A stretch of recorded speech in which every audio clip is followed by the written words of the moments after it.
My daughter said I was too old for vacations, so I took her inheritance and traveled the world. They say mothers should sacrifice everything for their children.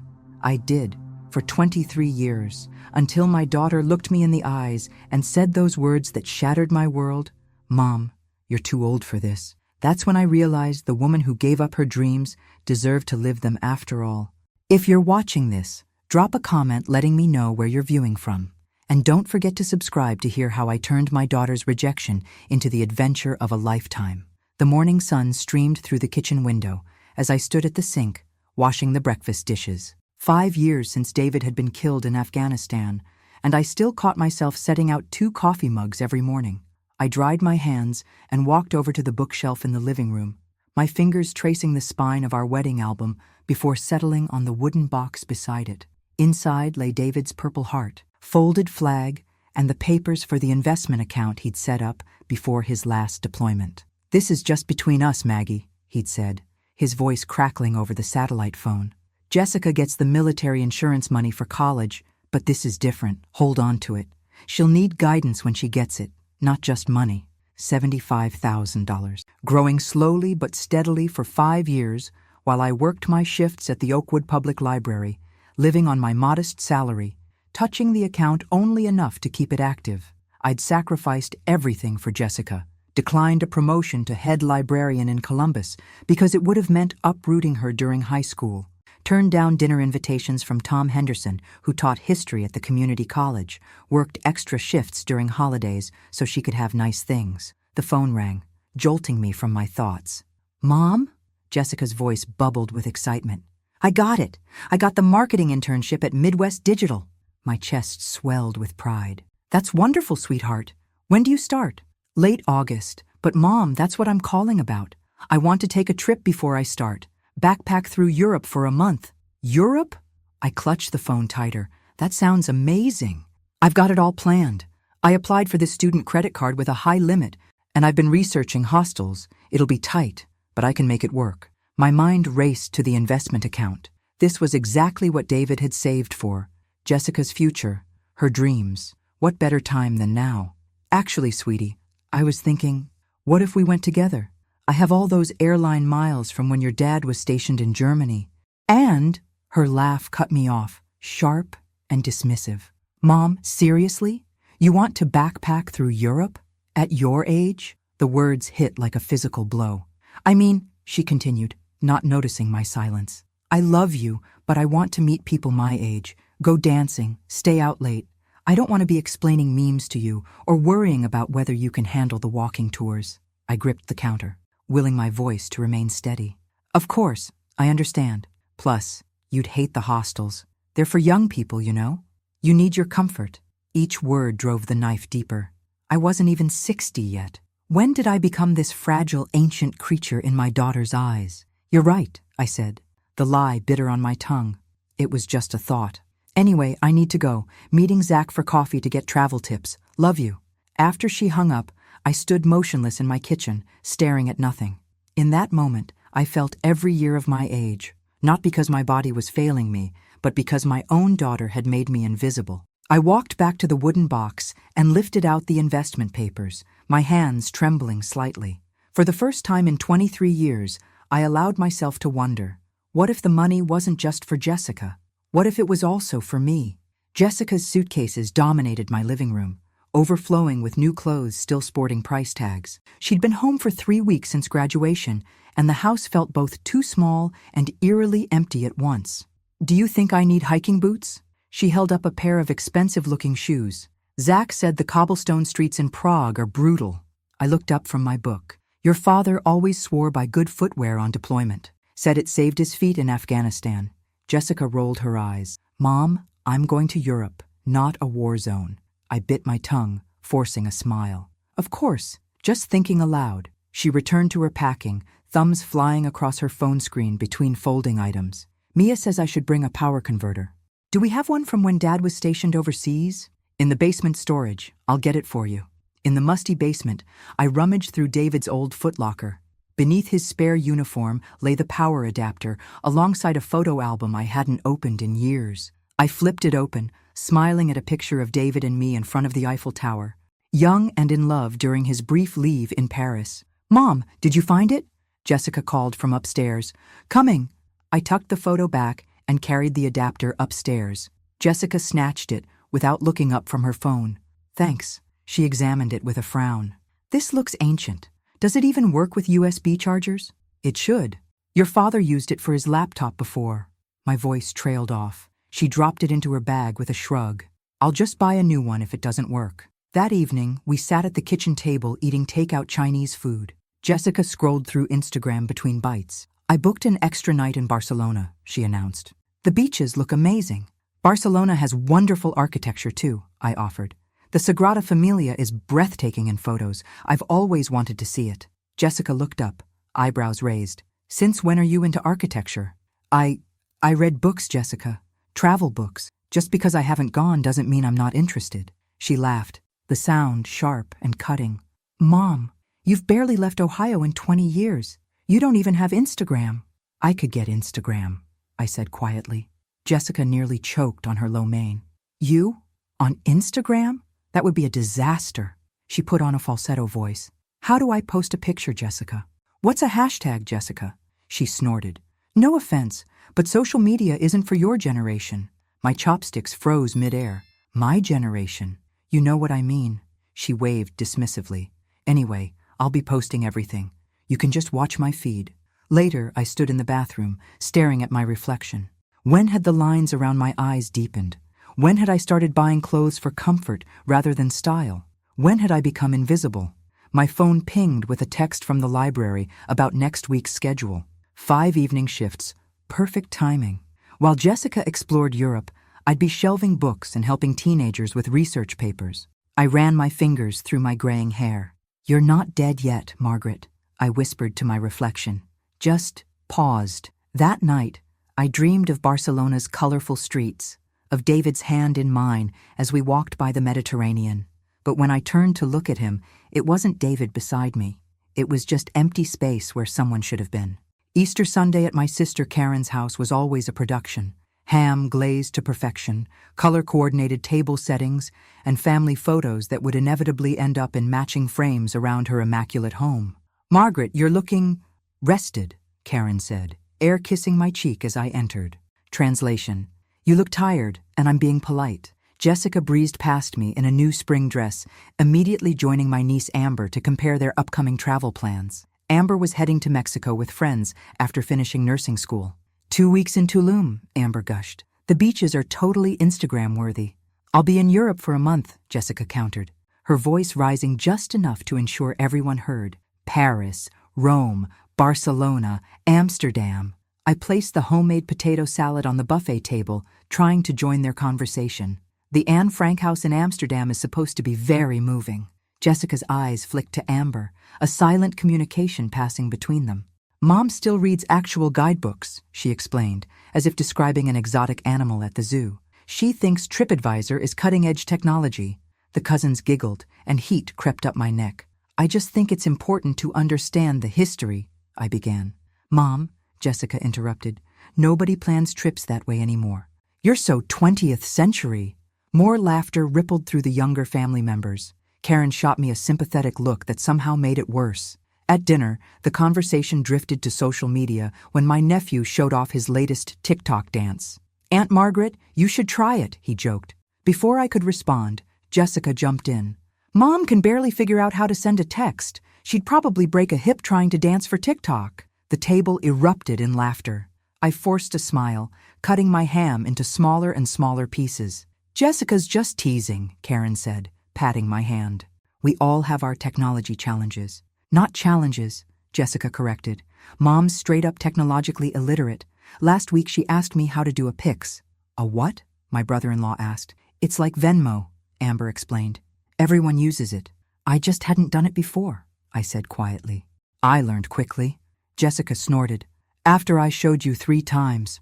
I took a long sip of wine, swallowing the retort that burned in my throat. The conversation moved on, but the humiliation lingered like perfume, too strong and impossible to ignore. After dessert, I escaped to Karen's back porch. The spring air felt cool against my flushed skin. "You okay?" Karen appeared beside me, offering another glass of wine. I'm fine, I said automatically. She leaned against the railing.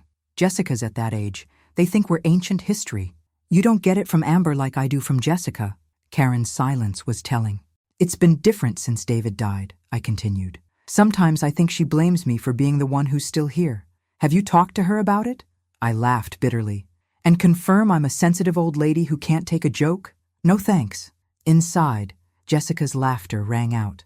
I peered through the window to see her showing something on her phone to our relatives. All of them crowded around, engaged and interested in whatever she was saying. When did I become the family relic? I whispered. Karen squeezed my shoulder. It's just a phase. But watching my daughter hold court, confidently dismissing my entire existence as outdated and irrelevant, I knew it wasn't a phase. It was who we had become to each other, the vibrant future and the obsolete past. That night, driving home with Jessica chattering about her travel plans, I realized I'd spent the entire day smiling through gritted teeth, laughing at my own expense, shrinking myself to avoid being the butt of more jokes. Mom, are you listening? Jessica's voice cut through my thoughts. Sorry, just tired, I replied automatically. See? This is why you couldn't handle Europe. You're exhausted after one family dinner. I tightened my grip on the steering wheel, watching the white lines of the highway blur together, feeling every bit as faded and indistinct as they appeared in the darkness. Jessica's Instagram posts started innocently enough. A selfie at the airport gate captioned, "Europe, here I come. Solo travel, Dom backpacker life." I refreshed her feed hourly those first few days, living vicariously through blurry pictures of Parisian cafes and crowded hostels. Then, gradually, things changed. Day 7, Jessica in front of the Ritz Paris, cocktail in hand. Treating myself, luxury travel. Day 10, a suite at the St. Regis Rome. Upgraded my accommodations, and when in style, Day 14, shopping bags from Gucci and Prada. Milan was expensive but worth it. Arcas, treat yourself. I stared at my phone screen, stomach knotting with worry. I knew exactly how much money Jessica had saved from her part-time jobs, knew the limit on her student credit card. These expenses were impossible on her budget. I called her that evening, calculating the time difference. Morning in Italy. Jessica? Hi, sweetheart. How's the trip going? Amazing! Background noise nearly drowned her voice, clinking glasses, animated conversations. I'm at this incredible cafe in Venice right now. Your posts look wonderful, I said carefully, though I noticed you're not staying in hostels anymore. A beat of silence. Yeah, I met some cool people who knew better places. Those better places seem very expensive. Her tone chilled instantly. I picked up some freelance work online, graphic design stuff, while traveling through Europe. Mom, the sharp edge in her voice was unmistakable. I'm 23, not 12. I don't need you micromanaging my finances. I'm just concerned. Well, don't be. I'm handling it. Anyway, I should go. Talk later. She hung up before I could respond. Later that night, I noticed a new post. Jessica with her arm around a handsome older man, captioned only with a winking emoji. His watch and tailored suit screamed money. The pieces fell into place. Jessica had met someone wealthy who was bankrolling her sudden lifestyle upgrade. I felt a twist of unease. Was she getting herself into a situation she couldn't handle? Would she end up returning home with a mountain of credit card debt? Or worse? That night, unable to sleep, I wandered through our house, David's and mine, now just mine. In Jessica's childhood bedroom, everything remained exactly as she'd left it for college 5 years ago. Trophies from high school debate tournaments, photos of her with friends at prom, the collection of snow globes David had brought back from various deployments. I opened her closet, running my fingers over the clothes she'd outgrown, but I couldn't bear to donate. A box on the top shelf caught my eye, her high school mementos. Inside, I found graduation cards, including the one from me and David. He'd signed it just before leaving for his final tour. So proud of you. Jess, never stop exploring the world. Love, Dad. I sat on her bed, clutching the card, memories flooding back. The day Jessica learned to ride a bike, David steadying her while I recorded the wobbly triumph on our camcorder. The science fair where her volcano won first prize, David calling from overseas to hear every detail. The night we received news of his death, Jessica collapsing into my arms, both of us shattered by the same grief. 23 years of sacrifices, job opportunities declined, dates canceled, dreams deferred, all to give Jessica stability, security, love. Now, she was spending money she didn't have on luxury hotel rooms while treating me like an embarrassing afterthought. I returned to my bedroom and pulled out the wooden box with David's investment account paperwork. The balance had grown to nearly $80,000. I'd planned to surprise Jessica with it after she returned, a nest egg from her father to start her adult life. "What would you do, David?" I whispered to the empty room. The answer came not in his voice, but in the sudden clarity of my own thoughts. This money wasn't just about Jessica anymore. It was about the woman who had put her life on hold for over 2 decades. It was about me. I opened my laptop, the same one I'd had since before David died, and typed into Google, "Best places for older women to travel solo." The screen filled with possibilities, and for the first time in years, I felt something crack open inside me. A door long sealed, now letting in light. "Has everyone received their travel itinerary?" Helen Marshall's confident voice commanded attention in the church basement where our Silver Adventurers group met each Wednesday. At 63, with a sleek silver bob and impeccable red lipstick, Helen radiated the energy of someone half her age. I clutched my printed itinerary, still unable to believe I'd actually joined a travel group. It had been a month since Jessica's departure. 3 weeks since my late-night Google search had led me to this gathering of travelers over 55. "Margaret, you've been quiet." Helen's knowing gaze found me in the back row. "Any questions about the Japan segment of our journey?" All eyes turned to me. 6 weeks ago, I would have shrunk from the attention. Today, I straightened my shoulders. "I'm concerned about the language barrier," I admitted. "My Japanese is limited to arigato." Helen smiled, pulling out her smartphone. "That's why we have this." She tapped the screen, speaking into it. "Where is the nearest train station?" The phone repeated her words in flawless Japanese. "Translation apps," she explained. "They'll be your best friend. I'll show you how to download everything during our tech session next week." After the meeting, Helen approached as I gathered my papers. "You seem nervous, Margaret. Having second thoughts?" I hesitated. "Not second thoughts. Just, I haven't traveled much, and using the money." I stopped myself. Helen's eyes softened. "The money your husband left." I nodded. I'd shared David's investment account with Helen after our second meeting, confessing my plan to use it for myself instead of Jessica. "Margaret," she said gently, "when was the last time you did something purely for your own joy?" I stared at her, unable to answer. "That's what I thought." She handed me her phone. "Time to set up your Instagram account." "I don't need—" "Yes, you do. Travel isn't just about seeing places. It's about sharing your perspective. Your daughter thinks you're too old for social media? Prove her wrong." That afternoon, I withdrew $30,000 from David's investment account, enough for the 4-month journey through Japan, Thailand, Greece, and Spain, with an emergency fund. I decided to leave the remaining $50,000 untouched for now, a safety net for my return. The bank manager raised his eyebrows when I mentioned my travel plans, but processed the transaction without comment. At home, I began researching capsule wardrobes for travelers over 50, ordering lightweight, wrinkle-resistant clothes in colors I'd never dared wear: a crimson blouse, emerald green palazzo pants, a turquoise scarf. When my doorbell rang that evening, I was surrounded by packing cubes and travel guides. Jessica stood on my porch, her expression unreadable. She'd returned from Europe 2 days earlier, but hadn't visited until now. "Hey, Mom." She breezed past me into the living room, then froze at the sight of my travel preparations. "What's all this?" "I'm packing," I said simply. She picked up my new Japanese phrase book. "For what?" "Book club getaway to Niagara Falls?" "For Japan. Then Thailand, Greece, and Spain." Jessica stared as if I'd grown a second head. "You're joking." "I'm not." "With what money?" Her voice rose. "You can barely afford new curtains on your library salary." The moment had arrived sooner than expected. I took a deep breath. "I'm using the money your father left." "What money?" Her eyes narrowed. "I got his military insurance for college. He had a separate investment account. I've been saving it for you, but..." "But what? You decided to blow it on some senior citizen vacation instead?" The contempt in her voice ignited something fierce inside me. "I decided," I said, my voice steadier than I'd expected, "that after 23 years of putting everyone else first, I deserved to live my own life." Jessica's face contorted with rage. "Mom, you've lost your mind. You're a librarian from Ohio, not some world traveler. You're going to embarrass yourself." I met her gaze without flinching. Maybe, but I'd rather embarrass myself living than die wondering what might have been. She stormed out, slamming the door so hard the windows rattled. I stood amid my travel preparations, heart pounding, a strange exhilaration replacing the familiar guilt. For the first time in decades, I'd chosen myself, and it felt like flying.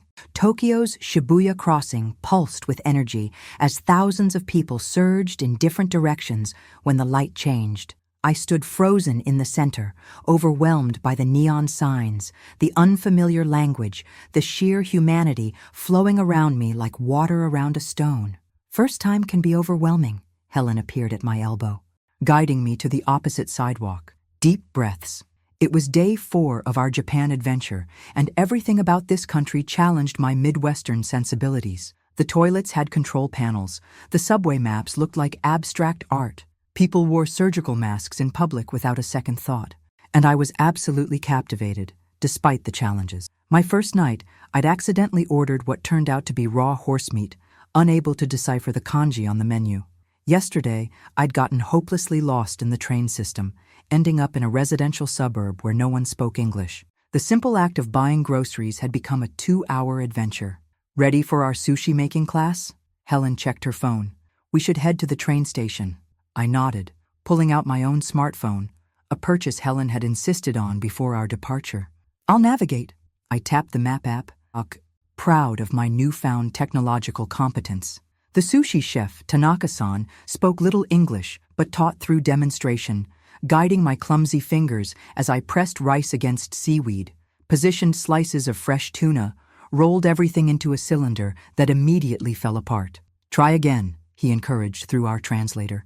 Gentle but firm, like holding a baby bird. On my 5th attempt, I produced a passable sushi roll. Tanaka-san nodded approvingly, and I beamed with disproportionate pride.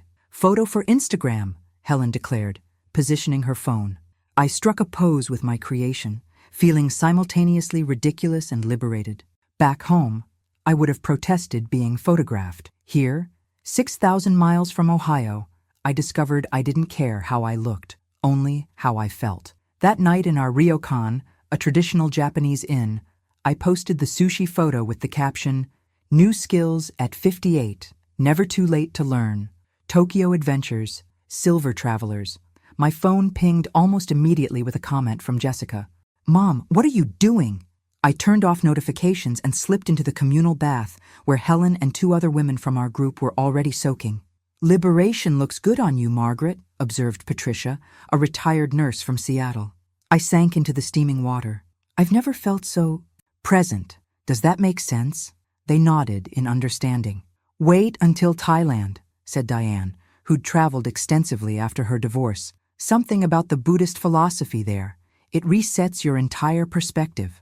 Our 3 weeks in Japan passed in a blur of temples, bullet trains, and cherry blossoms. I gradually mastered chopsticks, learned to navigate the subway, and even picked up enough Japanese phrases to handle basic transactions.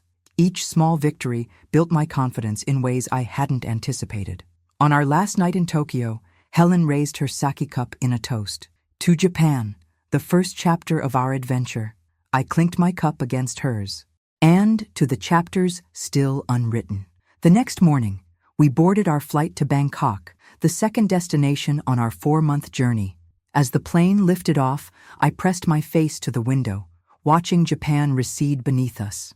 I'd arrived a nervous tourist, intimidated by everything unfamiliar. I was leaving with a newfound trust in my ability to adapt. "Sawadee ka," I practiced under my breath, preparing for our next cultural immersion. "Hello, Thailand. I'm ready for you." "You cook with too much worry," observed Sunisa, my Thai cooking instructor, watching me meticulously measure lemongrass for our green curry paste. "Food needs joy, not precision." We were in Chiang Mai, 3 weeks into the Thailand portion of our journey. After the structured formality of Japan, Thailand had initially overwhelmed me with its chaos. Tuk-tuks weaving through impossible traffic, night markets spilling across sidewalks, temples glittering with gold amid urban sprawl. The language barrier proved even more challenging here. My translation app frequently produced gibberish, leaving me to communicate through elaborate pantomime. Yesterday, trying to find painkillers for a headache, I'd ended up with stomach medicine instead. But now, standing in Sunisa's open-air kitchen. Surrounded by the scent of galangal and lime leaves, I was finally finding my rhythm in this vibrant country. Like this? I asked, chopping with more abandon. Sunisa nodded approvingly. Better. Cooking is feeling, not thinking. That afternoon, I created a green curry that brought tears to my eyes, not from spice, but from the realization that I'd spent decades following recipes exactly as written, in cooking as in life. After class, I wandered into a small boutique near our hotel. The proprietor, a stylish Thai woman in her 60s, immediately assessed my practical travel wardrobe. "You have beautiful eyes," she said, "but these clothes, they hide you." 2 hours later, I emerged with a silk blouse in brilliant turquoise, flowing black pants, and a short haircut courtesy of the salon next door. The woman in the mirror looked 10 years younger, not because of any anti-aging miracle, but because she was finally visible to herself. I posted a selfie with my new look. Comments flooded in from the Silver Adventurers group, all supportive. Jessica's response came hours later. "Is this some kind of midlife crisis?" That evening, our group gathered for dinner at a riverside restaurant. Helen raised her eyebrows approvingly at my transformation. "Thailand suits you," she observed. "You're glowing." "I feel different here," I admitted. "Less confined." "That's what travel does," said Patricia. "It reminds you that all the boundaries you thought were fixed are actually just imaginary lines you drew for yourself." The next morning, we visited a Buddhist temple where monks in saffron robes moved silently through golden halls. A young monk who spoke excellent English offered to guide us. "Americans?" he asked, smiling. "Yes," I replied, "from Ohio." "Ah, the middle. Neither east nor west." He nodded as if this explained something profound. "You are traveling to find what?" The question caught me off guard. "I'm not sure. Myself, maybe." His smile widened. "The self is not lost, only forgotten." He tapped his chest. "Always here." His simple wisdom stayed with me as we continued our exploration of northern Thailand, hiking to hill tribe villages, bathing elephants at a sanctuary, meditating in ancient temples. By the time we prepared to leave for Greece, I had filled an entire journal with observations, recipes, and reflections. The Margaret who had boarded the plane in Ohio 2 months earlier, hesitant, invisible, defined by others, was fading like an old photograph, replaced by a woman with opinions, desires, and a growing sense of her own value. On our final night in Bangkok, I called Jessica, forgetting the time difference. "Mom?" Her voice was thick with sleep. "It's 3 a.m. here. Sorry, I'm still getting used to the time zones." She yawned audibly. "Where are you now?" "Bangkok. We leave for Athens tomorrow." "How's the vacation?" The word carried a hint of derision. "It's not a vacation, Jessica.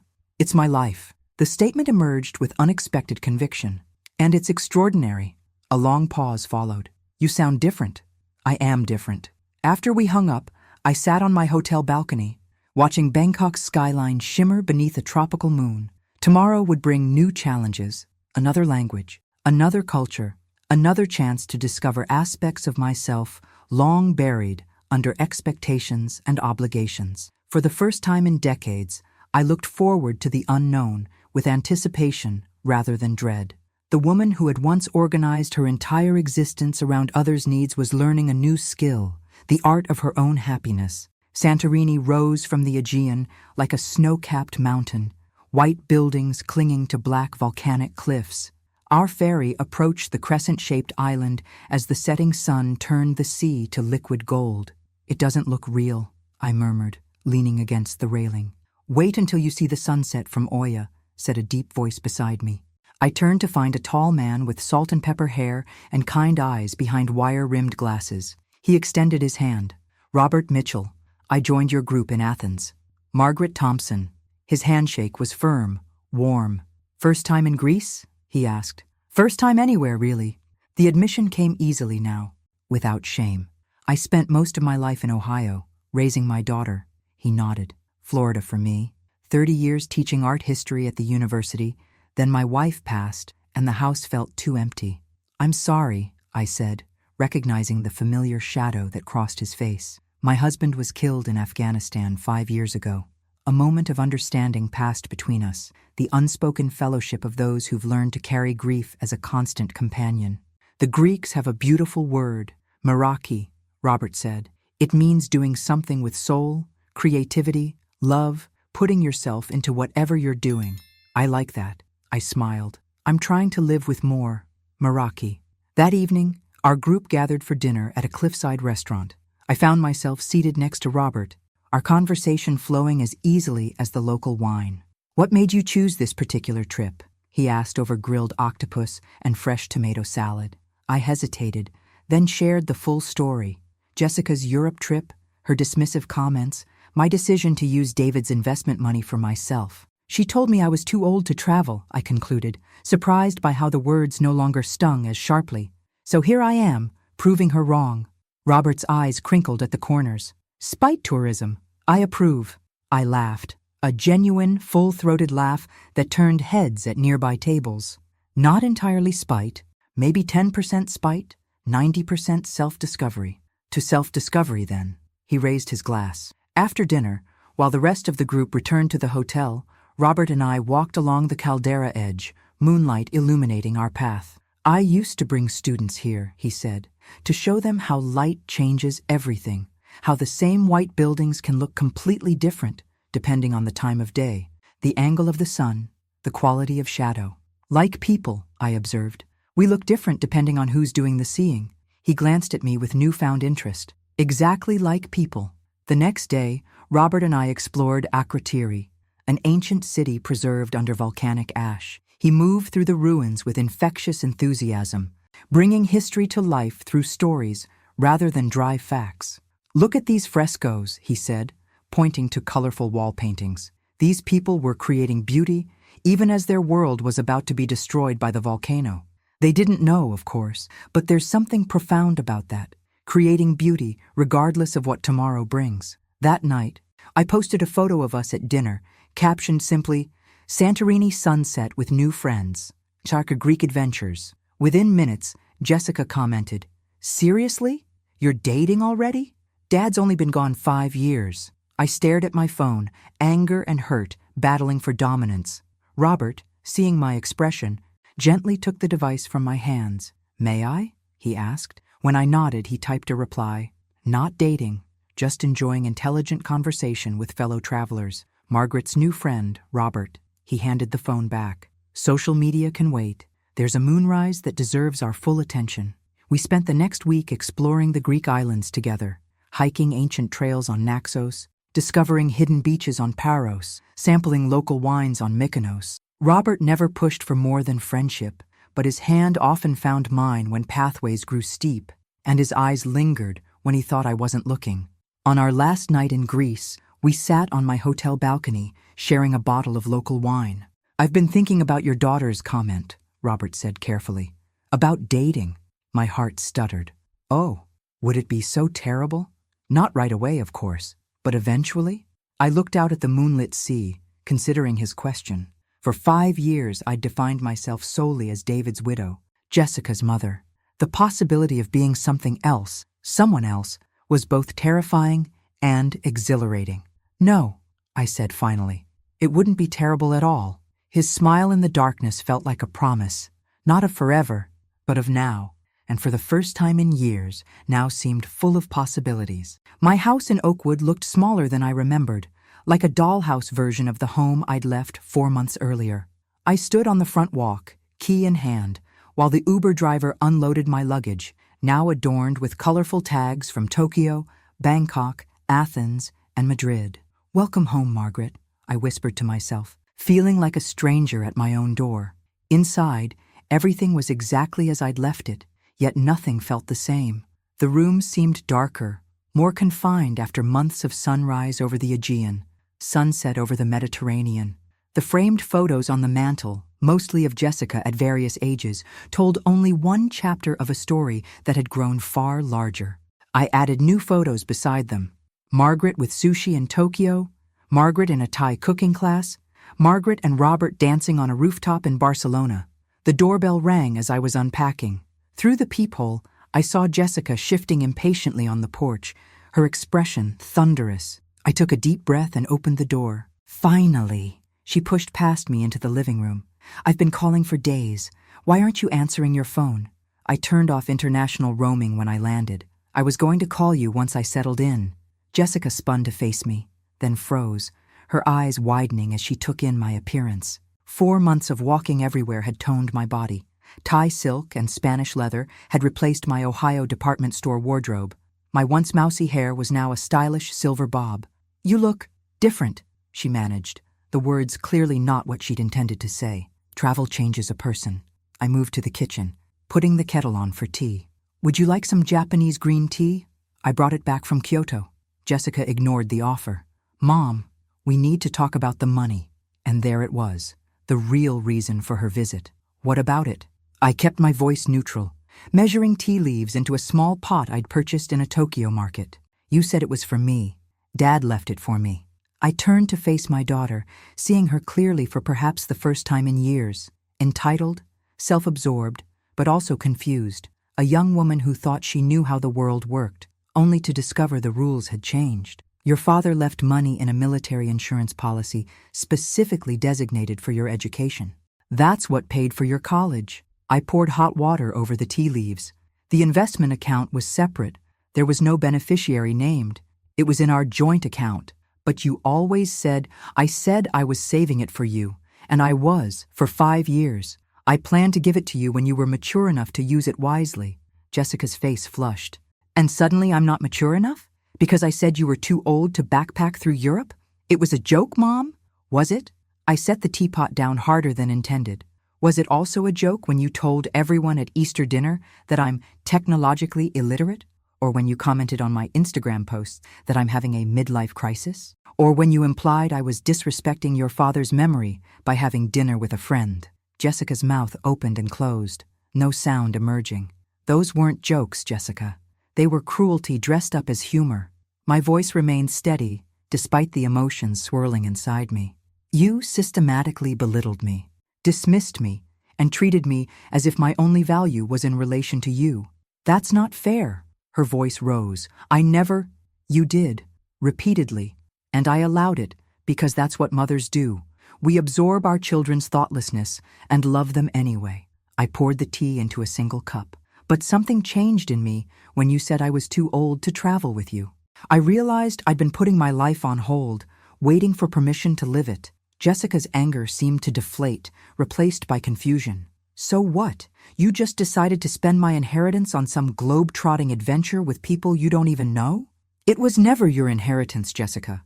It was money your father and I saved together.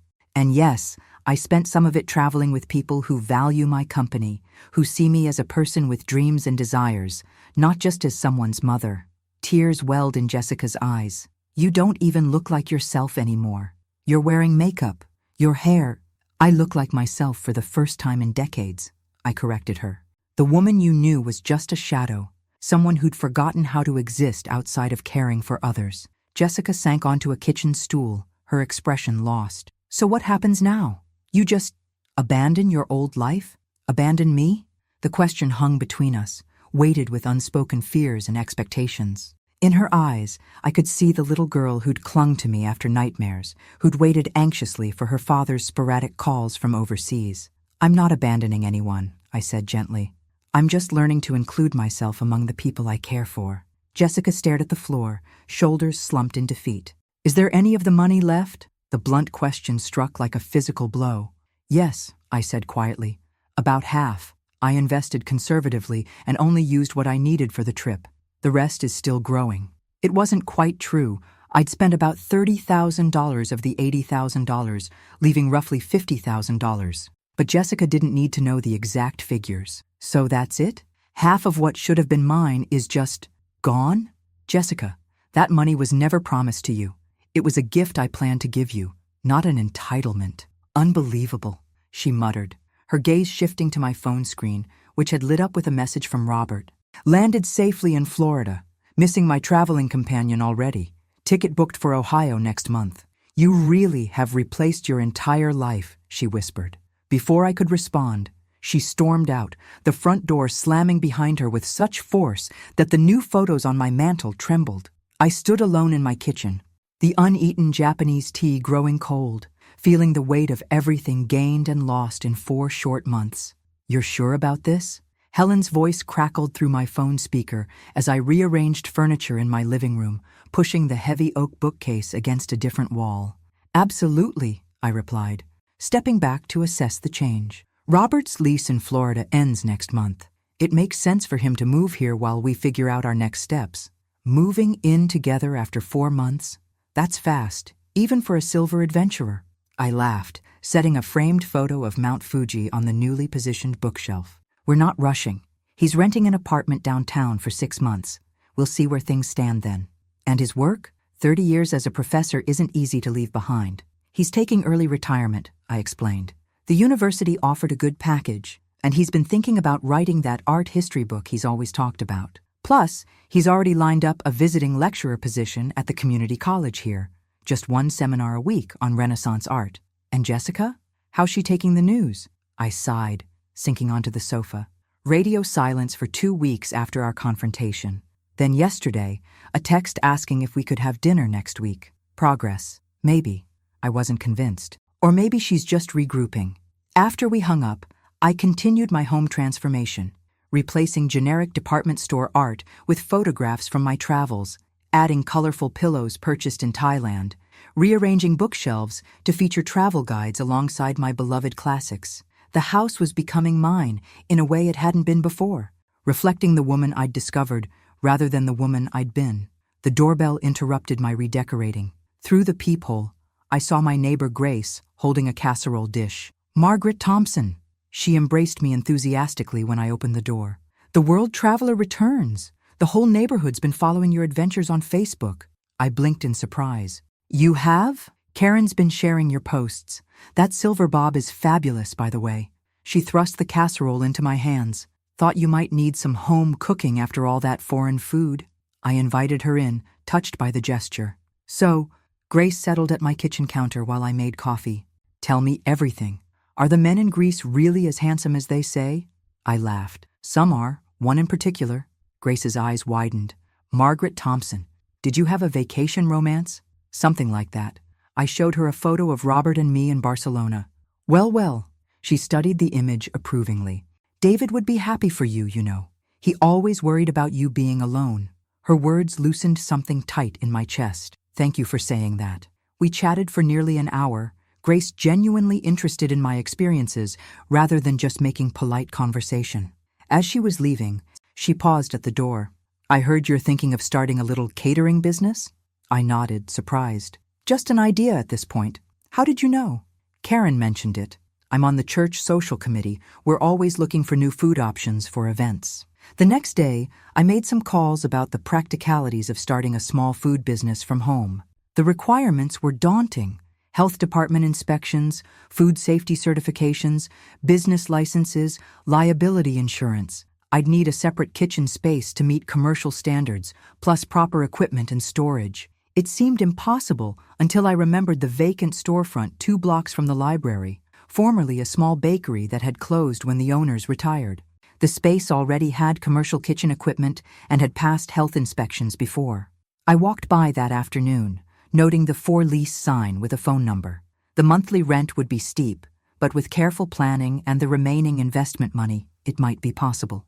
That evening, I enrolled in an online culinary course specializing in Asian fusion techniques. If I was going to do this, I needed professional training beyond what I'd learned in cooking classes abroad. Taking a big leap? Robert asked during our nightly phone call. More like a series of small steps, I replied. But yes, I'm serious about this. You should be. You have talent. The following Tuesday, I met Jessica at an Italian restaurant downtown. She was already seated when I arrived, fidgeting with her napkin. You look nice, she offered as I sat down. Is that blouse new? From Barcelona. I studied her face, noting the careful neutrality of her expression. How have you been? Busy. The internship at Midwest Digital turned into a job offer. That's wonderful. Congratulations. She nodded, a hint of pride breaking through her reserve. The salary's decent. I found an apartment near the office. Our conversation remained superficial through appetizers. Her new job, my unpacking progress, the unusually warm weather. It wasn't until our entrees arrived that Jessica broached the real purpose of our meeting. Karen told me about your boyfriend moving to Ohio. I set down my fork. Robert's renting an apartment downtown. We're taking things slowly. Is he nice? The question seemed genuinely curious rather than judgmental. Very. He was a professor of art history in Florida. He's funny, intelligent, kind. I hesitated, then added, he makes me feel valued. Jessica's eyes dropped to her plate. That's good. You deserve that. An awkward silence stretched between us. I also heard you're taking a leave from the library, she finally asked. 6 months, unpaid. I'm enrolling in an online culinary course, Asian fusion cooking, and looking into what it would take to start a small catering business. Jessica's eyebrows rose. You're becoming a chef now. Not exactly. But I discovered I have a knack for it, especially Thai cuisine. I might start with small events, building slowly while I learn the business side. That sounds complicated and expensive. It is. I'm researching licenses, health department requirements, insurance, all that practical stuff. I might use some of the remaining investment money as startup capital. Jessica tensed visibly at the mention of the money, but said nothing. It's a risk, I acknowledged, but one I think is worth taking. She nodded slowly, studying me with newfound curiosity. You're really changing everything, aren't you? Not everything, just the things that weren't working anymore. Her eyes filled unexpectedly. Was I not working anymore? The raw vulnerability in her question caught me off guard. Our relationship needed recalibration, Jessica. That's different from replacement. She nodded, blinking rapidly. I've been thinking a lot about what you said, about making you feel invisible. And you were right. The admission seemed physically painful for her. I treated you like you were just an extension of me, not a person with your own life. I reached across the table, covering her hand with mine. Thank you for recognizing that. She withdrew her hand gently. I'm still hurt about the money, though. I can't pretend I'm not. I understand. By dessert, the tension had eased enough for Jessica to ask genuine questions about my travels, even expressing interest in the photographs. Would you like to come over this weekend? I offered. I could make that Thai curry you used to love, show you my travel album. She hesitated. Is Robert going to be there? Not unless you want to meet him. This could just be us. Jessica nodded slowly. Maybe just us for now. As we parted outside the restaurant, she initiated a brief, awkward hug. I'm trying, Mom, she whispered. It's just a lot to adjust to. I know. I stepped back, giving her space. Take the time you need. Driving home, I reflected on our conversation. Not quite reconciliation, but perhaps the beginning of something new. A relationship between adults rather than between mother and child. Equal in dignity, if not in years. The text message arrived at 7:13 a.m. on a Tuesday. Got a job offer in Seattle. Taking it. Moving Friday. Will call when I'm settled. I stared at my phone. Reading Jessica's message 3 times before the meaning fully registered. Seattle. Across the country. In 3 days. My thumb hovered over the keyboard. Dozens of responses forming and dissolving in my mind. Finally, I typed, Congratulations. Would like to see you before you go. Dinner tomorrow? 3 dots appeared. Disappeared. Reappeared. After an excruciating minute. Too busy packing. Will text when I land. I set the phone down, emotions tumbling through me. Hurt, disappointment, worry, and beneath it all, a surprising thread of relief. Jessica was creating distance, yes, but also independence. Perhaps we both needed the space to redefine ourselves. I called Karen later that morning. Did you know Jessica was moving to Seattle? She mentioned interviewing for something out west, my sister replied. I didn't realize she'd made a decision. She just told me. She's leaving in 3 days. Karen's sigh was audible through the phone. Give her time. Maggie, this is a lot of change for both of you. I know. I just wish. I trailed off, unsure how to articulate what I was feeling. That she'd be more mature about it? She's trying to find her footing just like you are. Karen paused. By the way, Grace mentioned you might be looking at that old bakery space for your catering business. Want me to ask Tom about it? He knows the landlord.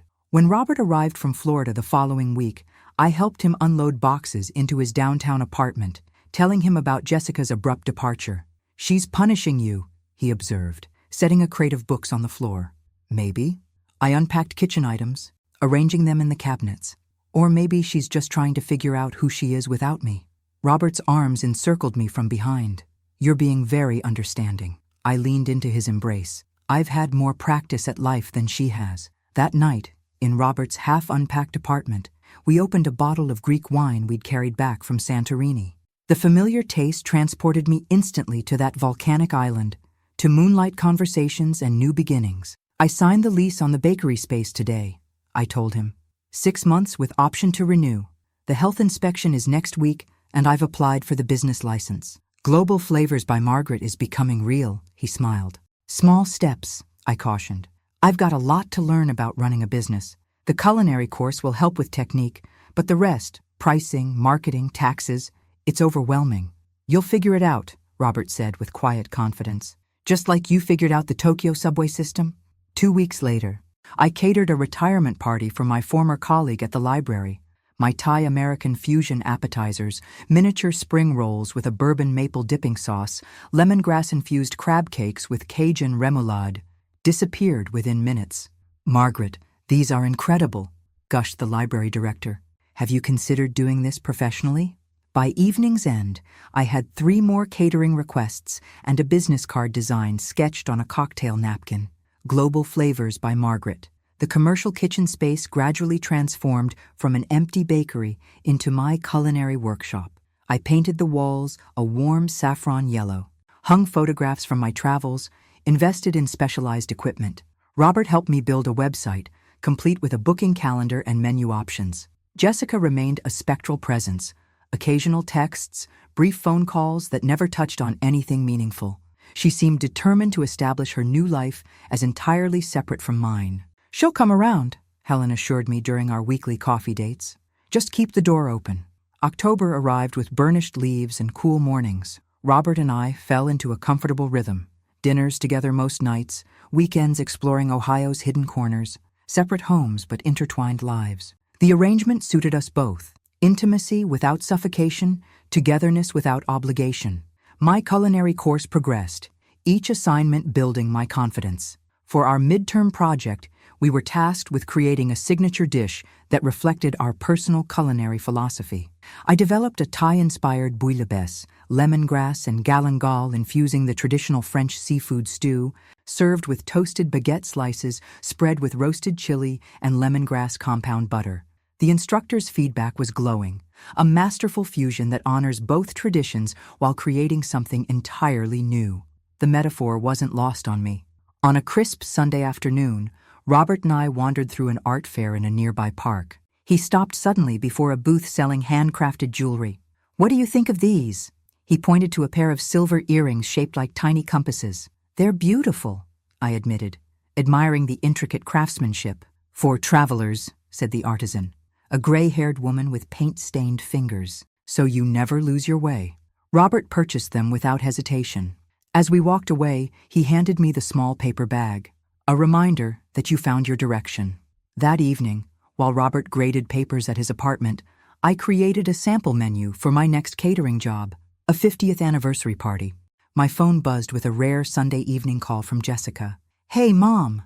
Her voice sounded tired, subdued. "Jessica, how are you settling in?" "It's different here. Rainy. My apartment's tiny but close to the office. And the job?" A pause. "Harder than I expected. Everyone's so intense." I recognized the vulnerability beneath her words. "Starting over is always challenging." "Yeah." Another pause. "I saw your catering pictures on Instagram. The food looks amazing." "Thank you." I kept my voice neutral, though pleasure warmed my chest. "It's still small scale, but I'm enjoying it." "Mom," her voice faltered, "do you ever wish you could go back? Before everything changed?" The question hung heavy between us. I closed my eyes, considering my answer carefully. "No," I said finally. "I don't wish for that. I wish I'd found my courage sooner." Her breath caught audibly. "I miss you sometimes, but then I get angry all over again." "That's okay. Feelings are complicated." "Yeah." A long silence followed. "I should go. Early meeting tomorrow." "Jessica," I said before she could hang up, "I'm proud of you for starting fresh in a new city. That takes courage, too." A beat of silence. "Thanks, Mom." After we disconnected, I stood at my kitchen window, watching night settle over the neighborhood. The compass earrings felt cool against my neck, reminding me of all the directions life could take. My phone pinged with a text from Robert. "Missing you. Dinner tomorrow?" I smiled, typing back, "Always." That night, I dreamed of oceans and islands, of journeys across blue waters. In the dream, Jessica stood on a distant shore, watching my boat. Not waving goodbye, not waving hello, just watching, her expression unreadable across the expanse. I awoke understanding that some distances couldn't be crossed through effort alone. Sometimes the tide had to change on its own. "Hold still," Helen commanded, adjusting the simple crown of white roses in my hair. "Brides aren't supposed to fidget." "I'm 59, Helen. I think traditional bridal rules don't apply." Despite my protest, I stopped moving, allowing her to make final adjustments to my appearance. The woman in the mirror still surprised me sometimes. Confident posture, stylish silver bob, eyes bright with anticipation rather than resignation.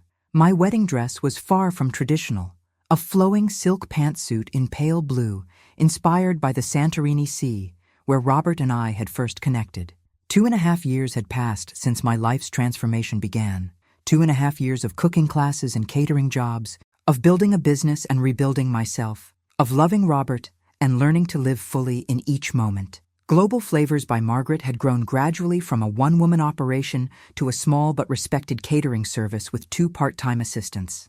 I'd navigated the learning curve of business ownership, weathering slow seasons, adjusting pricing structures, building a loyal client base through word of mouth. The investment money had helped with startup costs, but the business now sustained itself on its own revenue. "There," Helen pronounced, stepping back to assess her handiwork. "Absolutely perfect." A knock at the door interrupted us.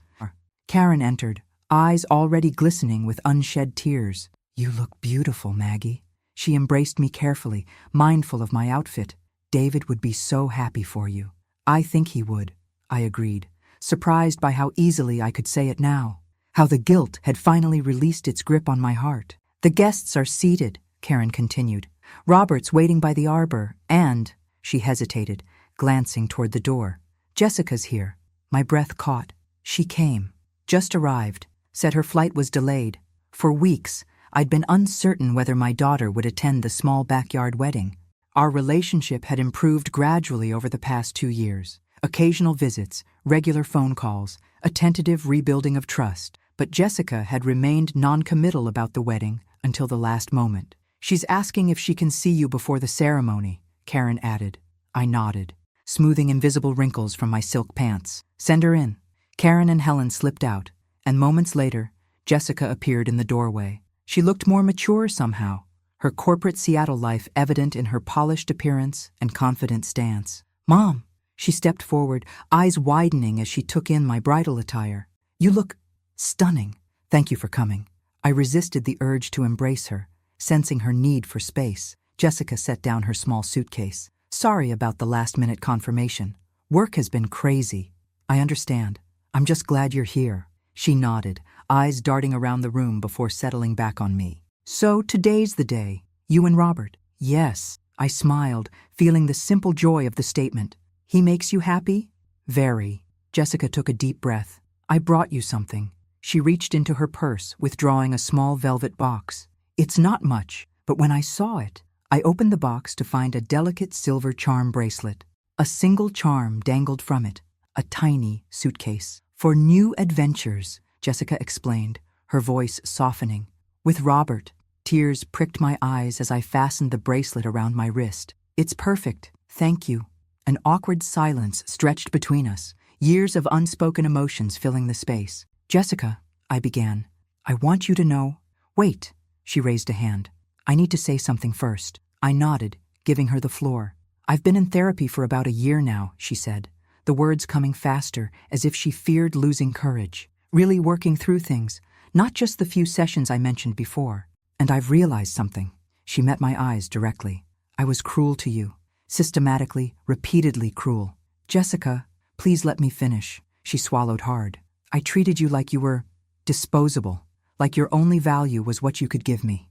I said horrible things about your age, your abilities, your dreams, and the worst part is, I didn't even realize how awful I was being." Tears slipped down her cheeks, but she made no move to wipe them away. "When you took that money and went traveling, I was furious. I felt betrayed.